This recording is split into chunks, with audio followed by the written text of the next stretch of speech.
கொழுக்கட்டைக்கு மாவு ரெடி பண்ணுறது எப்படின்னு பாருங்கள். பார்த்திங்கன்னா இது வந்து ஆவியில் வேக வச்சு எடுத்துருக்கு. சூடாக இருக்குது. இது ஆவியில் வேக வச்சு எடுத்துருக்கு. முதல்ல என்ன பண்ணோன்னா பச்சரிசியை நல்லா கழுவிட்டு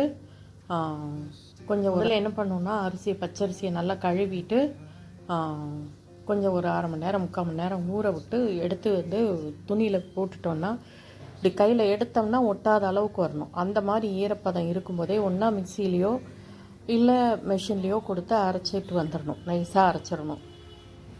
மிக்சியில் அரைக்கிறதுக்கு ரொம்ப முடியாதுல்ல, அவ்வளோ போடுறதுக்கு 3 கிலோ 4 கிலோலாம் போட்டால். அந்த மாதிரி அரைக்கிற மாவு வந்து இதுக்கும் மாவு செய்வாங்கள்ல, மாச்சானை செய்வோம்ல, அதுக்கும் வச்சுப்பாங்க, கொழுக்கட்டைக்கும் வச்சுப்பாங்க.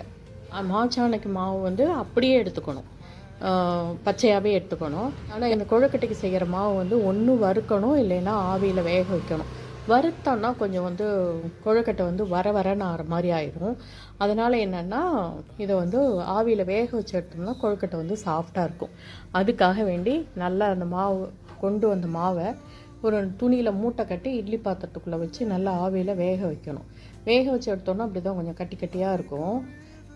அந்த கட்டி பூரா இப்படி உடச்சி எடுத்துட்டு கொஞ்சம் சூடாக இருக்கையிலே உடைக்கணும். ஆறுனா வந்து சரியாக உடைய வராது.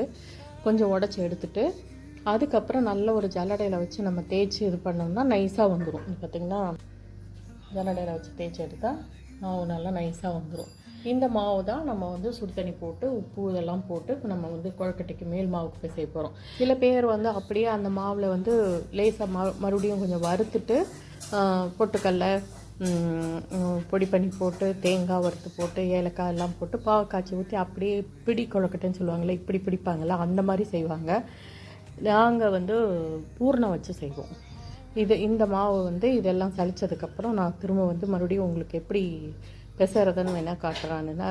அது வந்து நார்மலாக நம்ம வந்து விலைக்கு வாங்குகிற மாவு கூட நம்ம செய்வோம்ல, சுடு தண்ணி வச்சு உள்ளே போட்டு நம்ம கிளறி எடுப்போம் இல்லையா, அதே மாதிரி தான் அது வந்து செய்துட்டு அதுக்கு பூர்ணம் வச்சு செய்கிறது. நான் கொழுக்கட்டை அது வேணால் நான் எப்படி இன்னொரு வீடியோ காட்டுறேன் உங்களுக்கு எப்படின்றது. இது வந்து மாவு ரெடி பண்ணுறது மட்டும் விதம் நான் சொல்லியிருக்கேன்.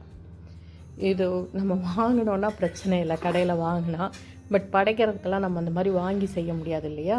அதனால் இது வந்து நம்ம வீட்டிலையே செய்யணுன்னா இந்த மாதிரி மீதி இருக்கிற மாவு இப்படி நம்ம அரைச்சிட்டு மீதி இருக்கிற மாவை நல்லா காய விட்டு எடுத்து வச்சுக்கிட்டோன்னா எப்போ வேணாலும் நம்ம வந்து கொழுக்கட்டையோ இல்லை இடியாப்பமோ எது வேணாலும் நம்ம செய்துக்கலாம். இந்த மாதிரி நம்ம செய்து ஸ்டோர் பண்ணி வச்சோன்னா நல்லாயிருக்கும். ஆக்சுவலாக வறுத்தும் வைப்பாங்க. ஆனால் வறுத்து வைக்கிறதோட அந்த ஆவியில் வேக வச்சு எடுத்து வச்சோம்னா கொழுக்கட்டை செஞ்சாலும் சரி, புட்டு செஞ்சாலும் சரி, இடியாப்பம் செஞ்சாலும் சரி, நல்லா சாஃப்டாக வரும். அவ்வளோதான்.